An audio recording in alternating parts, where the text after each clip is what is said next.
Okay, so the topic as it stands is spiritualism, which at the beginning of this course is a really good one because it's very heavily misunderstood and misinterpreted.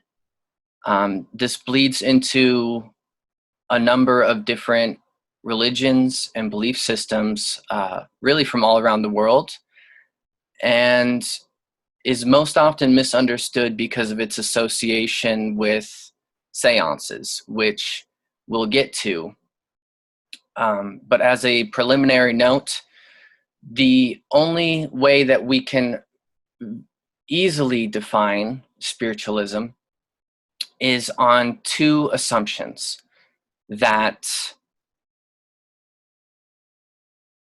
we can communicate with the dead, number one, and number two, that there is something to say, something to prove beyond death.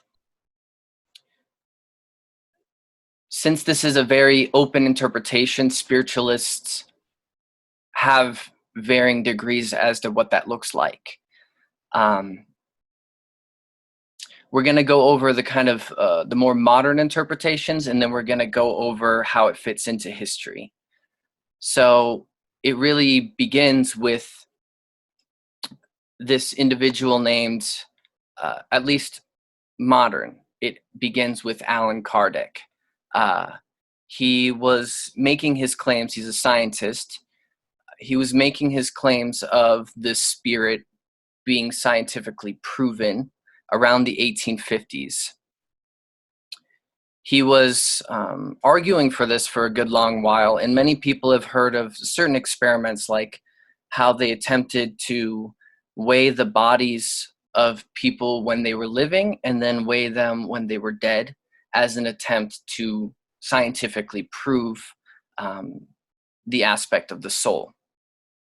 Now, Allan made arguments that sounded like every intelligent effect has an intelligent cause.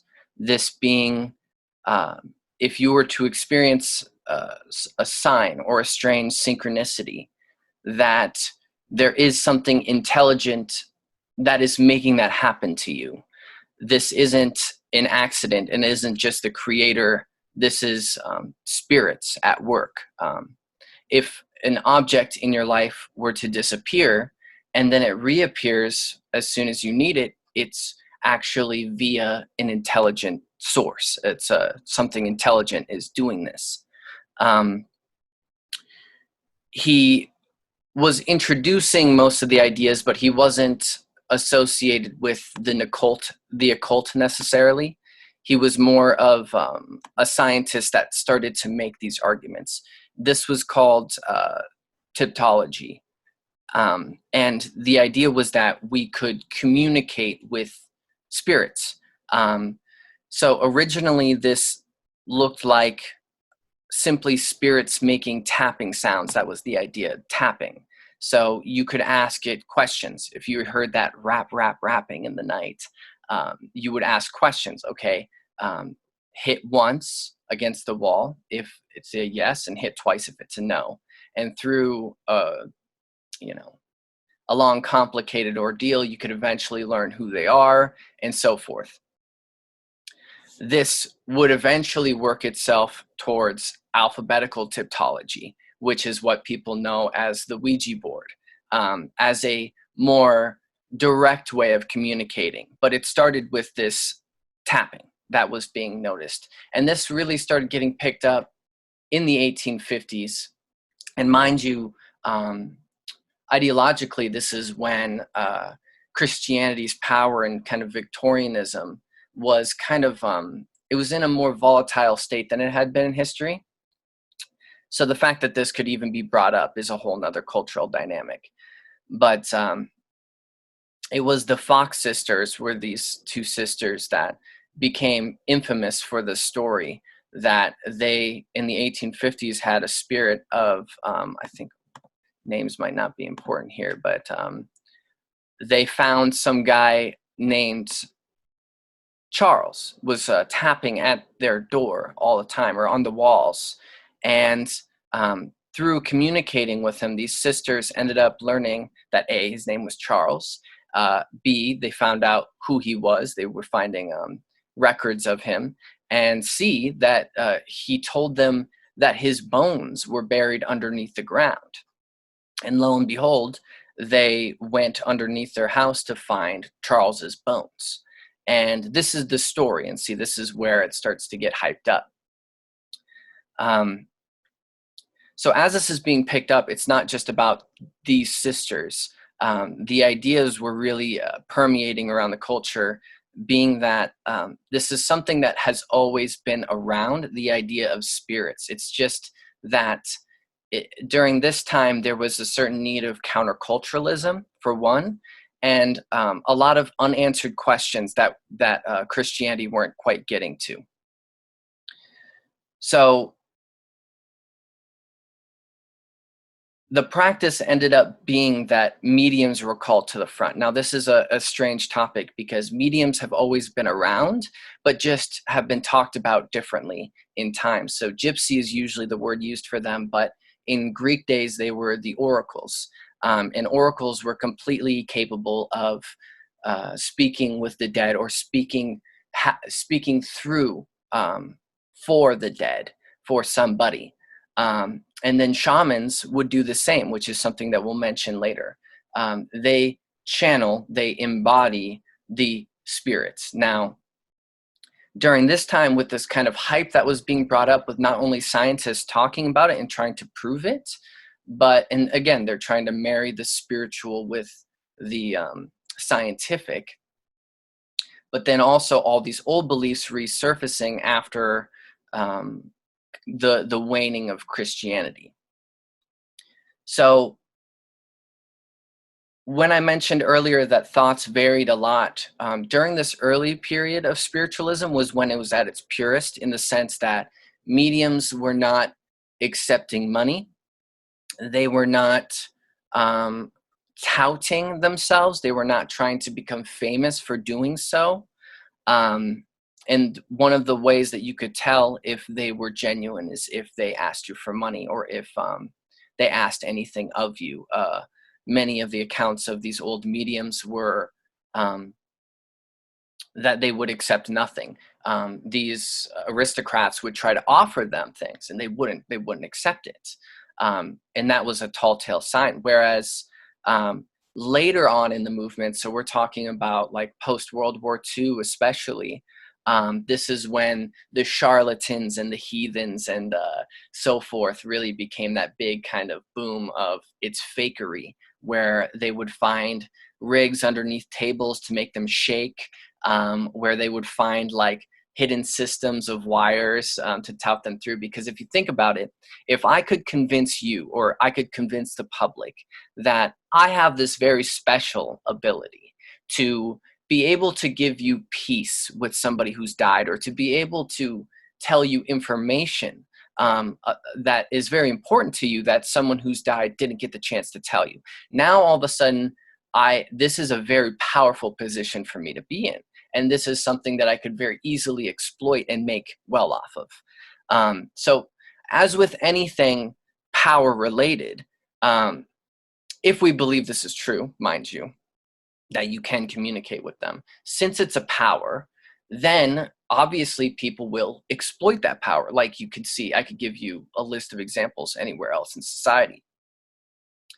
So as to substantiate this more, to make us believe it more, I guess, and mind you, I don't claim that I'm a spiritualist, but just to kind of get into the mind of why people seem to really buy into this.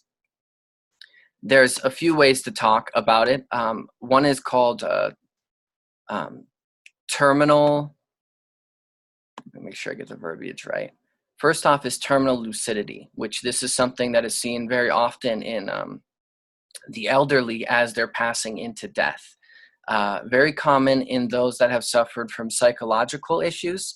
A list of a number of times where they see it. And again, this is scientific. This has been researched. It's schizophrenics, those who have tumors, those who have strokes, meningitis, Parkinson's disease, Alzheimer's disease, Alzheimer's disease is where they see it the most, or where it's most noticeable. So in hospice, somebody is, they have degenerated over a long period of time. They can't remember where they were born, or maybe they can remember early childhood memories, but nothing of the later half. They can't remember their husband. They can't remember their sons, their daughters, and so forth.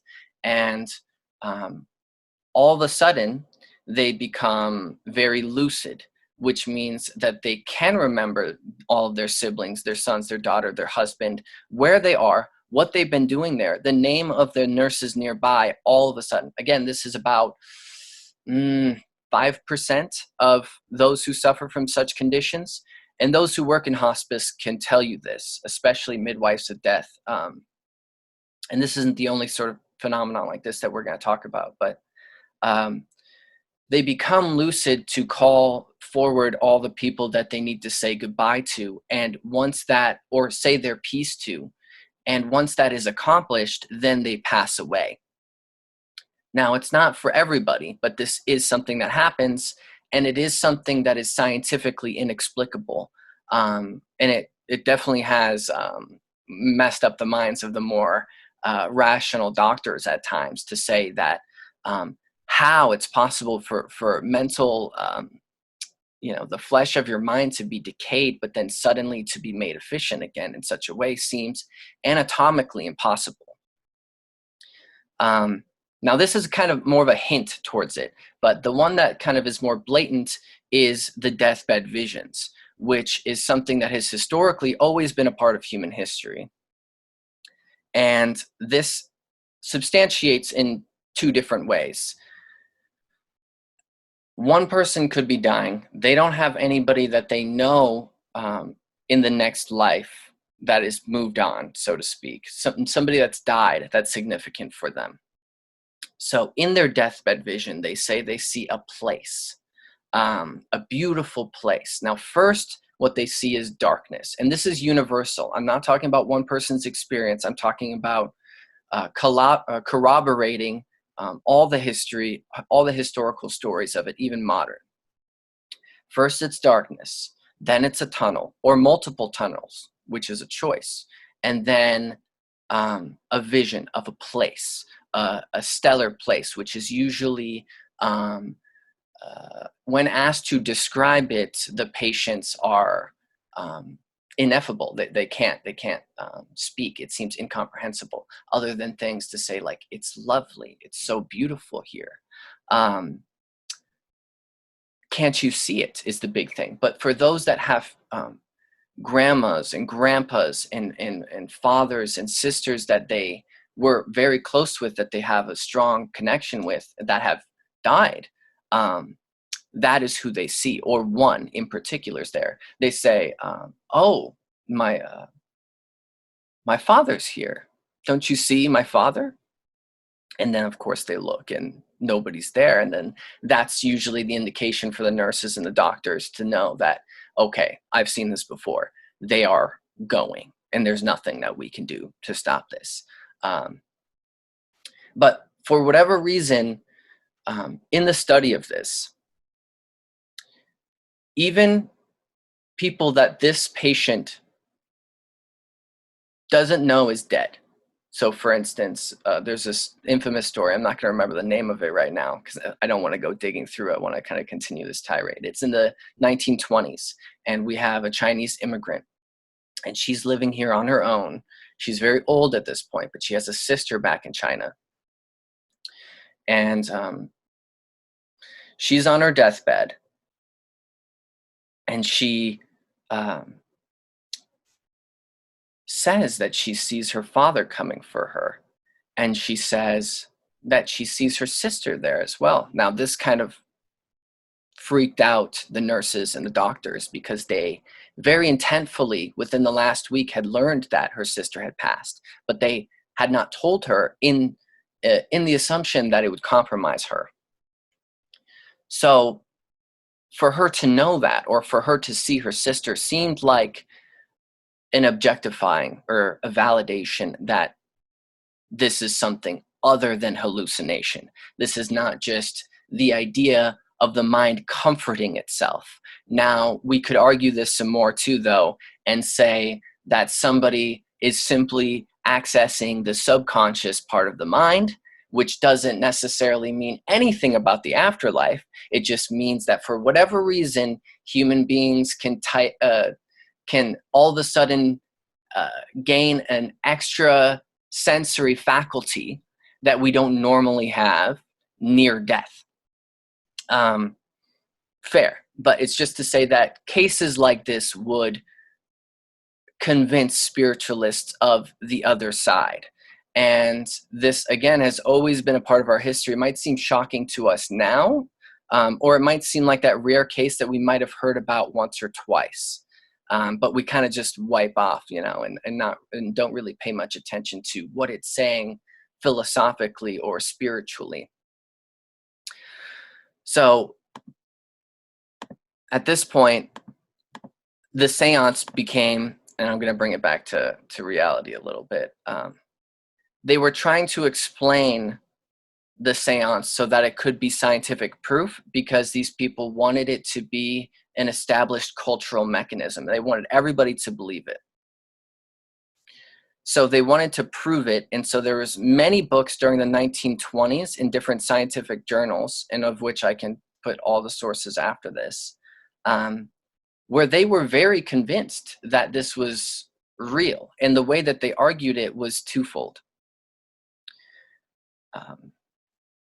A big argument was that human beings can only see a limited part of the visible spectra, that we only participate on a very small part of the wavelengths. We see a small fraction between the infrared and the ultraviolet. And it's to say that aspects of our personhood, different parts of our body, different parts of who we are in existence, participate on these different wavelengths. And that if we simply had certain types of measurements, then we would be able to perceive these other aspects. So this is where Kirlian photography is coming from. And it's Kirlian, Kirlian photography, which was, I believe, a Russian scientist that was trying to prove spiritualism by manipulating the lenses of photography, only to find that you are capable of photographing somebody's aura, that you can use this type of photography to capture an exterior part of people's body, which takes on different colors, which seems to be proof of what exactly? The other aspect of proof that they were looking at is they wanted to make the invisible world scientific. And if anybody knows Nikola Tesla, this was one of his most famous quotes, was that if science were to pursue the invisible, then it would make more discoveries in 10 years than it has in the last 100. That they would set up what were called A1 and A2 investigations of what mediums would say. So this ghost claims to be this person. Okay, what can this person tell us about something that nobody else knows other than them that we can prove? And they would work through compiling and validifying these cases. If it was A1, then that means that it's airtight. Nobody could have known this.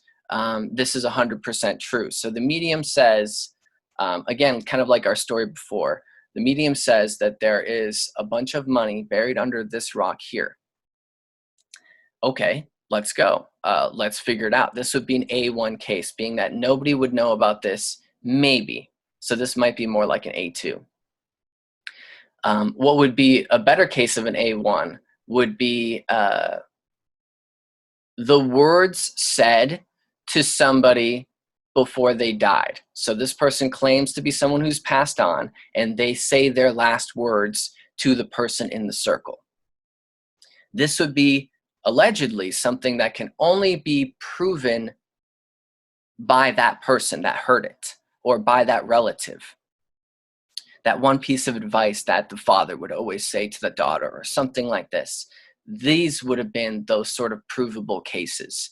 Now, whether we believe this or not, it doesn't matter for us because it's subjective. We would need to see and experience that for ourselves for that to be true. But this was the difference between testimony and scientism. Now, the very concept of it, though, is not foreign to us. A lot of Northwest natives, especially in Alaska, have had long-held beliefs in regards to reincarnation and spirits. Many Eastern cultures, Buddhism especially, has the wheel. There's the animal spirits, and there's the human spirits, and then there's the devas. And in Hinduism, basically any tribal culture, so the Maori, those that inhabit Papua New Guinea, the Yoruba of Africa, many tribes in Africa all have different words for different types of bodies. You have your physical body, you have your energic body, you have your astral body. And just depending on what culture you grew up in would depend on how many words you have for this and how taboo this topic is. So as Westerners, most of us have heard of chi, or we've heard of the word aura, and that would constitute our energic body that we all can feel, but none of us really feel like is scientifically proven. So for instance, you walk into a room of people you don't know, and you seem to feel that that guy in particular is bad news. You don't like him immediately. You don't know him. But then these people over here, you feel like aren't so bad news. And this would be a experiential way of showing our discernment or our intuition or our perception of the aura or the chi of somebody as they exude it. And this is an extrasensory faculty of ours that would prove what spiritualists in their mind are trying to prove, that there are other parts of ourselves that are invisible. Now, to kind of muddy these waters even more, and I realize that I'm going a little bit all over the place because this topic is very confusing. MK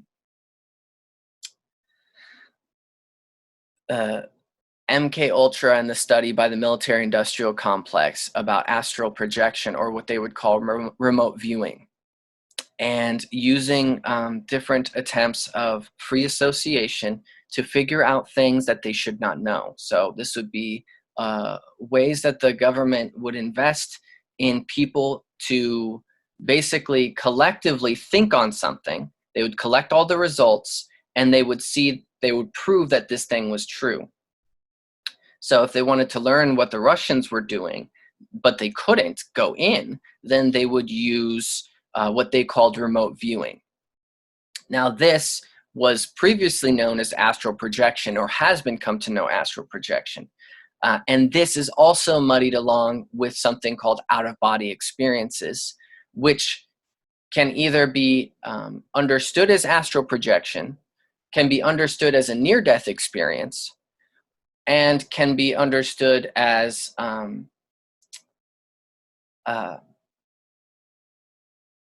something else of itself entirety. Astral projection or remote viewing might just be you imagining things, but for some reason what you imagine turns out to be true most of the time. Or it's this literal out-of-body experience where you are literally separated from yourself, and this is objective proof by your own subjective interpretation of you having a being that is outside of your physical self. So people claim to be able to do this at will. I have not done this at will, so I can't say that I believe this. Much like I assume most of you. Maybe somebody that you know has died, and that has been an experience. Scientists usually explain this away by saying that there's a moment where your heart stops, but your head still has oxygen, thus you feel the sensation of rising, which seems like a bit of a cop-out, you know? It's kind of like how they try to explain dreams by saying that it's just a mess of different sensory input. Or they say that it's the subconscious, as though that they understand what the subconscious is at all. But just to say that the military investigated this. This is something that they used between the 70s and 1995 especially. and that there seem to be valid reasons for them to do so, to keep this going for so long, and for taxpayers to keep, paying for it. So whether we like it or not, this spiritualism has been a part of our culture for a very long time in the lower ends of it. And it's not quite a cult, because if it was a cult, then we would be calling it more a theosophy. And that's more of the occult wing of this. But this is, again, just something that has been a part of the military, or it's been a part of entertaining the bourgeoisie, or it's been a part of our culture in the ancient past. But I've been talking a lot about kind of like the effects of it, but I want to talk about what they actually believe and what they actually think, because this is what I find most interesting personally. So it explains a number of things. So demonic possession, for one. It's something that's always happened. Science doesn't quite know how to explain it. And of course, religion has a great explanation for it. But in spiritualism, the idea is that there are two types of earthbound spirits. When a sort of psychopath or a sociopath dies, they will be an earthbound spirit. And when someone has something that they can't let go of, they will be an earthbound spirit. So that means that they won't choose to move on. They will remain here as disincarnate spirit. Now, this is eternally frustrating until they choose to move on, with exception to the psychopath. So the psychopath, upon death, would, like they would in life, want to instill as much fear and suffering as possible. This is where they would gain their pleasure or their feeling of power from, as they did in life. So what they would need to do is they would need to, A, whisper terrible things into people's minds, because that's a means. And B, they would need to kind of hide around and seek individuals that had terrible boundaries and that would attract them. And so to those that are possessed, the idea is that they have something inside of them that attracts this disincarnate psychopath. And so they also have terrible boundaries, which make them weak and perceptible to this type of influence. So schizophrenics in this way are not just hearing things.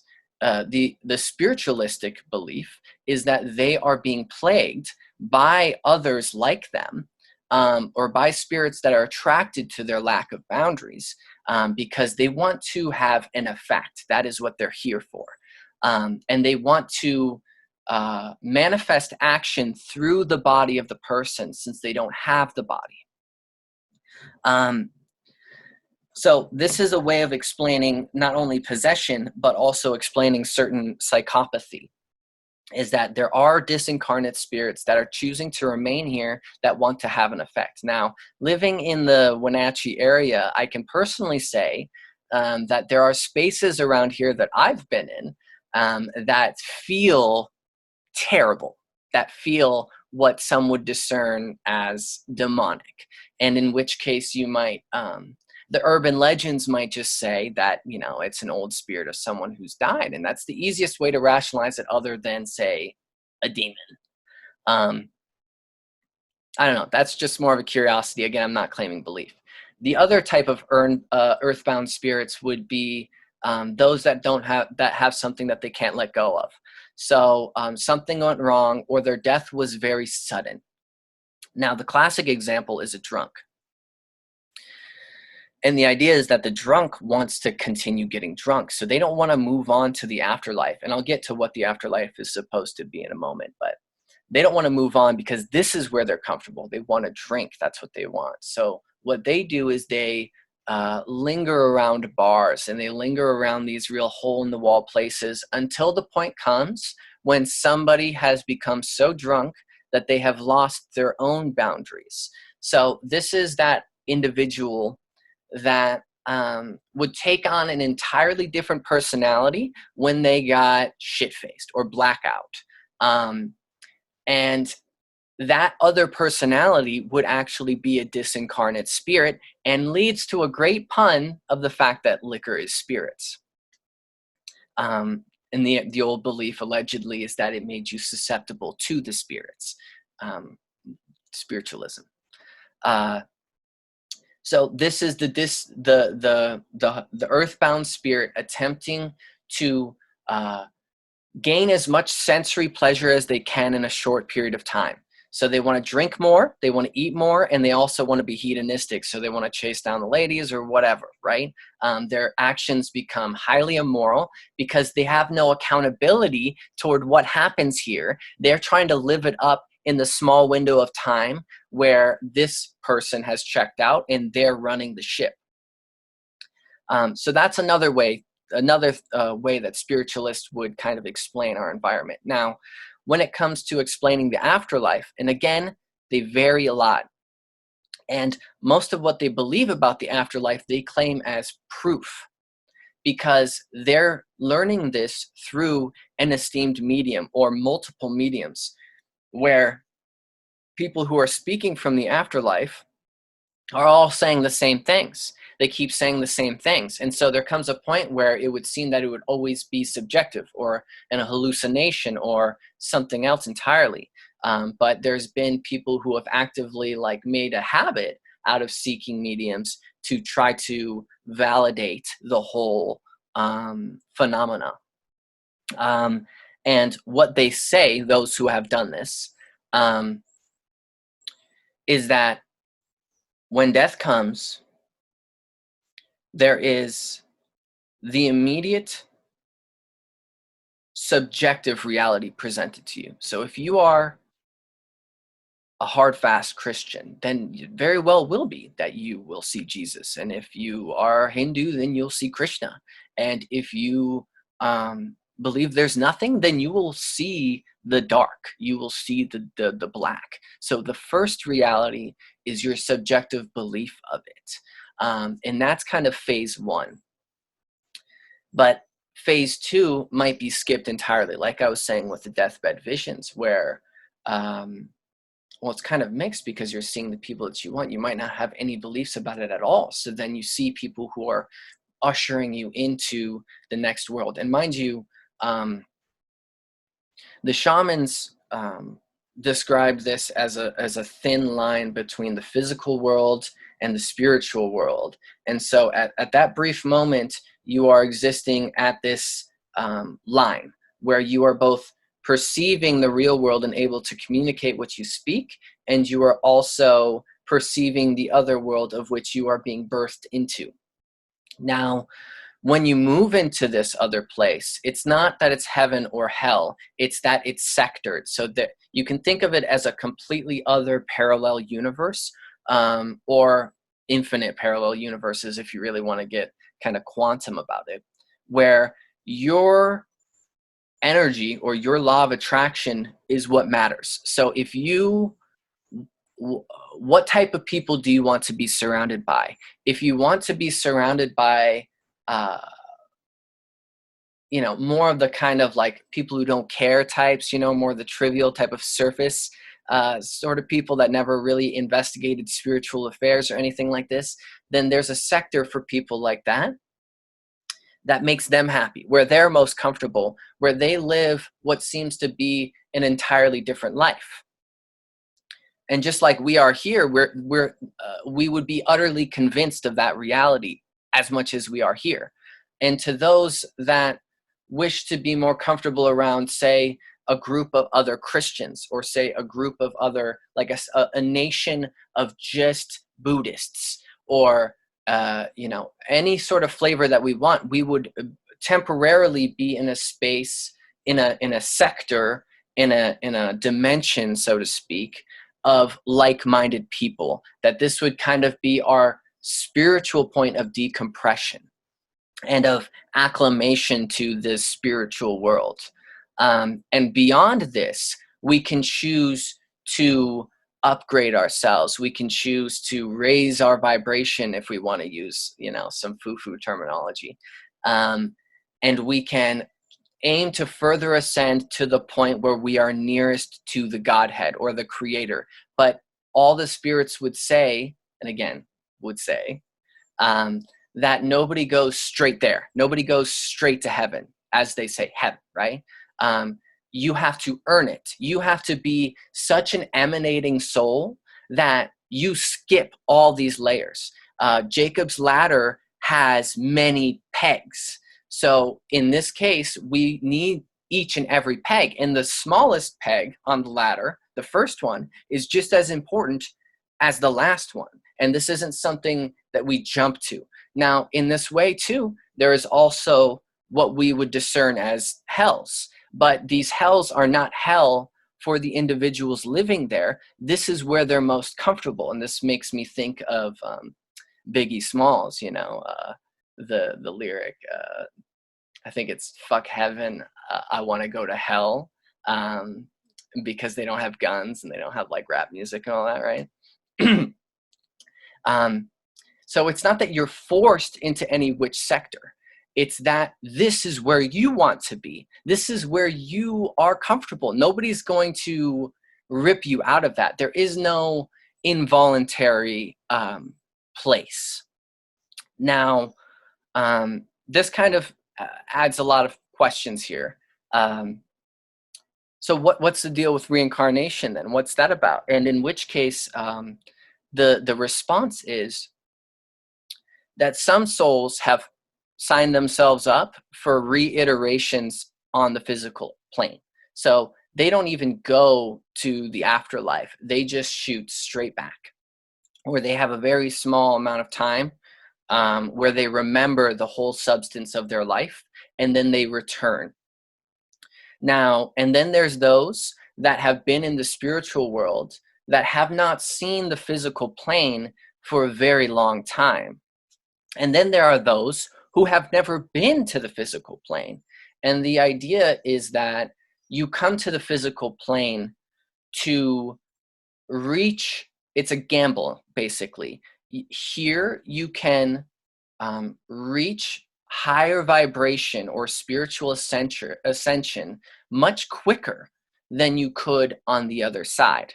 But the gamble is that to come into life, you forget everything. You become convinced of your own mortality. You become convinced of this being the only reality, and that this, you become convinced of like this kind of solipsistic, nihilistic thing. And so the gamble of going through life is to take a risk to try to jump up pegs, or kind of like the whole Buddhist philosophy, where Buddha decides to come back because he wants to, as an act of philanthropy almost, and of selflessness, they want to come here to increase the vibration or increase the ascendancy of those around them. And the ultimate goal of this spiritual world is to ascend all souls to a high enough point that essentially utopia and the creator, therefore, is brought to earth, which is something that is what the whole creation is about. But now I'm getting way big about it. So based off the spiritualistic beliefs, they have a way to rationalize certain anomalous activities. So, right, like why those terminal lucidity cases happen. It's the soul re-entering the body and doing what it needs to do before it moves on. Explained right there. Deathbed visions would be explained by the fact that they are seeing it. This is not a hallucination. This is the real deal, and that you should honor this. And they would explain demonic possessions and irrational behaviors in people through the fact that spirits are here. They are influencing, and that in our way, our thoughts are not our own necessarily, that we are suggestible. But when people think of this, that they tend more towards the fear of the bad thoughts, but equally true for all the good thoughts, and if not more so, and that we have nothing to fear, essentially. So my biggest curiosity here is that out of all religious beliefs, or philosophies. If we read Nietzsche, that will have a certain effect on our emotions. If we read Alan Watts, that will have a certain effect on our emotions. If we follow a certain religion, that will have certain effect on our emotions. If we follow this one, same, okay?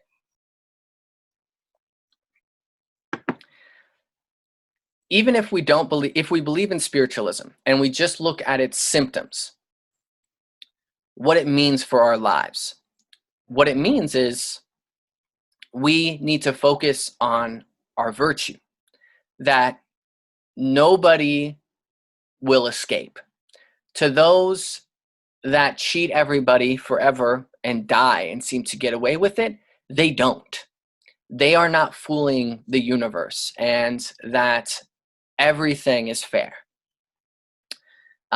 Things will appear unfair in our realm because there is so much more out there. And for us, every one of us, we will not escape ourselves. So those bad habits we have, those problems that we've never faced, we will face them. This will be faced, or we will remain as we are here. So even upon death, we will be in an analogous setting, in an analogous sort of way. It's like to those that try to move away somewhere to deal with their problems only to realize that their law of attraction has brought their problems back again. It's that over and over again. So in this way, the symptom of this belief is that we need to be virtuous. We need to grow. We need to acknowledge the things that we've been ignoring in ourselves. So to bring this back again, the idea of spiritualism is normally been associated with fear, because if you mess with spirits, then you're gonna get into some weird woo-woo that you don't want to mess with, and it's more powerful than you. And that's it. That's the cultural understanding of it. And also of the practitioners, the assumption is you are a swindler. You are here to convince and to exploit. But really, in the truth of it, as it is now, and I'm not talking about the past anymore, as it is now, the only people who call themselves spiritualists, or people who actually practice spiritualism, without even necessarily calling it that, are mostly scientists and researchers. There is a large effort, I know it's some university on the East Coast, but they've been studying childhood reincarnation since the 70s, and they have affirmed thousands of cases in the same way as they were trying to validate the mediums with their claims of what spirits say. They've been trying to validate what these children say, and they will speak most of their former life between the ages of 2 and 4. And they also, in certain times, will have memory of their actual birth during these times. To those that do not remember, there are other explanations, but it is just to say that they have taken this seriously. They've went all around the world, and they have attempted to validate this experience. And there are thousands of affirmed cases of reincarnation, and by that it is saying that they can affirm it by substantiating details through documentation. Oh, the name that this child gave is a person. They did in fact die in this way. They did in fact have a mother and father named this and a son named this, and they did in fact live here. And these are all things that a toddler should not know. So as much as we could affirm that. And it depends too, the observations of this change depending on what country we're living in, because there are many tribes that believe in this. So since their belief in this varies, they also reincarnate differently, if that makes sense. So in certain Asian tribes, I think it's like the Maori, and I might be guessing here, and I know that's Polynesian technically. the belief is that you always reincarnate back into the tribe. And in which case, the reincarnated cases are usually of family lines. So statistically, most often, the reincarnation takes place that I am my grandpa or something along this line. I am my great grandpa or my great grandma. And usually, too, the tribes will believe that something like men only reincarnate as men and so forth. There are certain rules, and the statistics back up their beliefs. Whereas where it's not controlled, specifically in the Northwest Alaskan natives, I'm forgetting their name right now, they don't have said rules. So these people, these early childhood claims, they believe in reincarnation, but their early childhood claims can be more various. They can be from other places, or they can even claim to be somewhere else entirely, that they remember an entirely different experience. The natives are different in the sense that they believe that we all graduated from being an animal spirit into being a human spirit. So then we might remember being an animal instead of being a person before. And if we were to reincarnate back into being an animal, that's viewed as a punishment. So that would be their case of the cosmic punishment system. This person did bad, so thus they will reincarnate as an animal. So at this point, it seems like I'm not talking about spiritualism, but I am. This is all the same thing. So yes, the natives as well have their own form of communicating with the dead. They have shamans that do that. They would predict weather through a shaman moving into a trance and moving into the spirit world by taking up another body of his, moving into the spirit world via trance and inward journey, or perhaps hallucinogenic, if you want to look at it like that. And he would consort the spirits about what would happen. They would tell him, he would come back. He said that it will rain next week, and then it would rain next week. Or maybe it didn't. I was never there, so this is just what's being said. So this is also spiritualism. But we would more classify this as shamanism or animism, which is why tribes all over the world are similar in their beliefs. Now, I've ranted for a while. I guess the few things that I want to add further yet is by no means was the charlatans that made spiritualism bad culturally not true. They would fake ectoplasm by means of like gauze, different types of herbs, and even things like sheep's lungs. And the medium would be quiet throughout, and she would have swallowed this, and she skillfully would regurgitate it as to, like, wow people.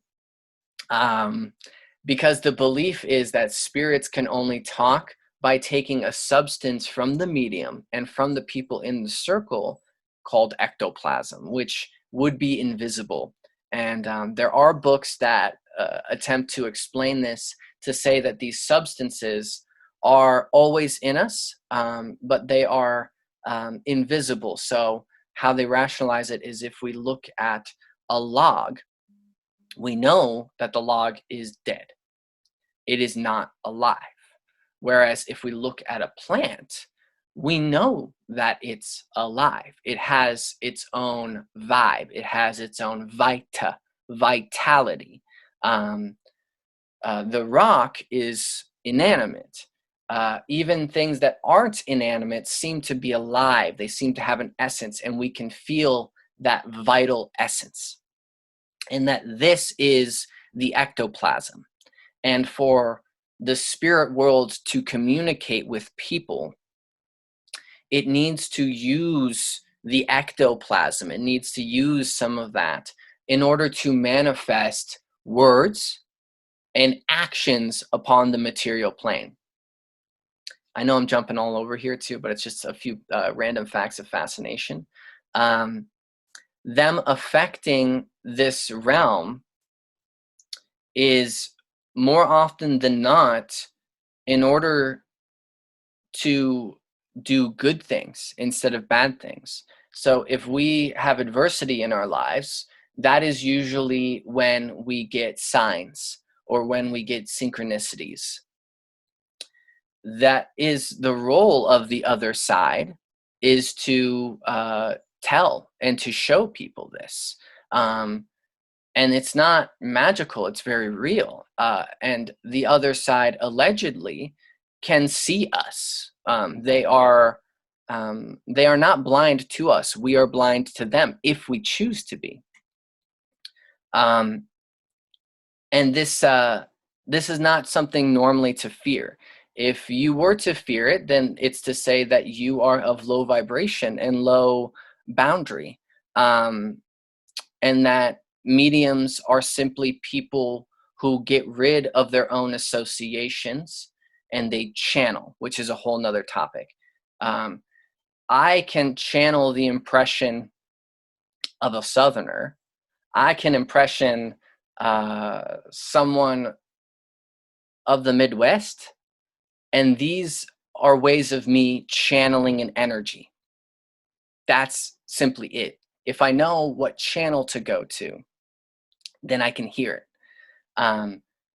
This is how people heal. Reiki artists heal, is that they're channeling and they're working with that energy by tapping into it.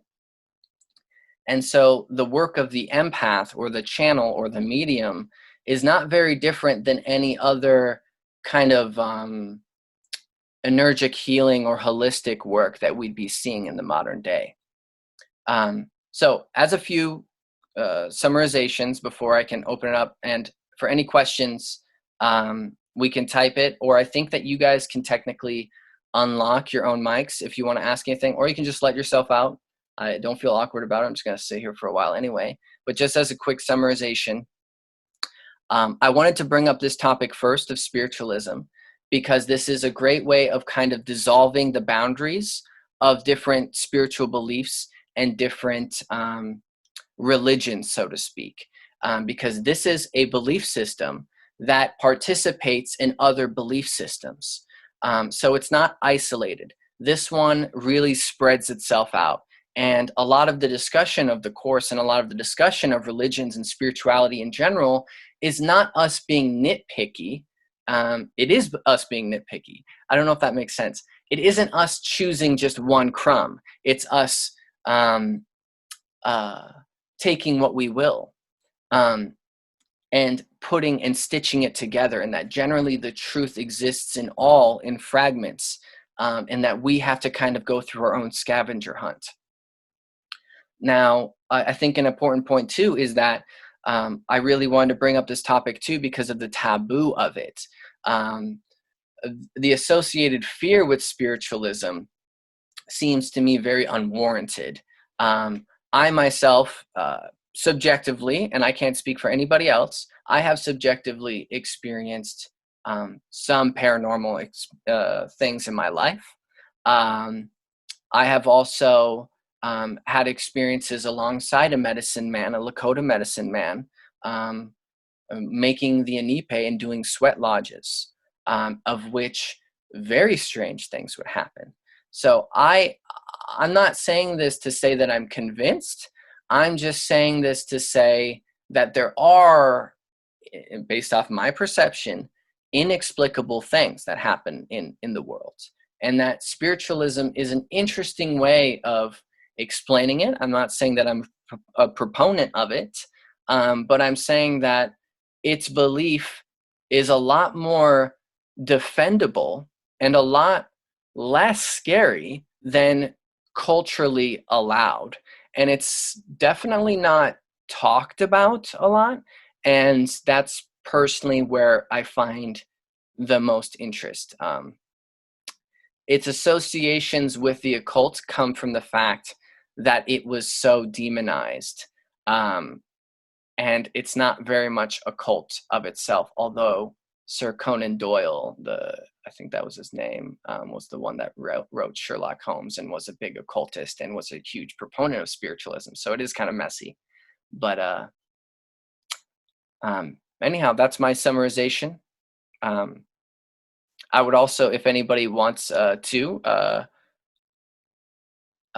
in this next course, I'm looking for suggestions as to things that what people are interested in.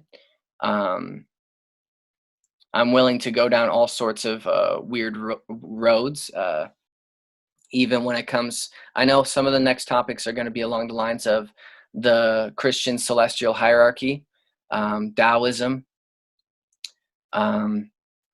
and those are two that are on the tentative list. But if anybody wants to kind of like go with a back and forth, or has a specific faith or specific belief system that they have been really involved with, or at least know a lot about, I would actually really enjoy that conversation, just in the interest of continuing the course. So if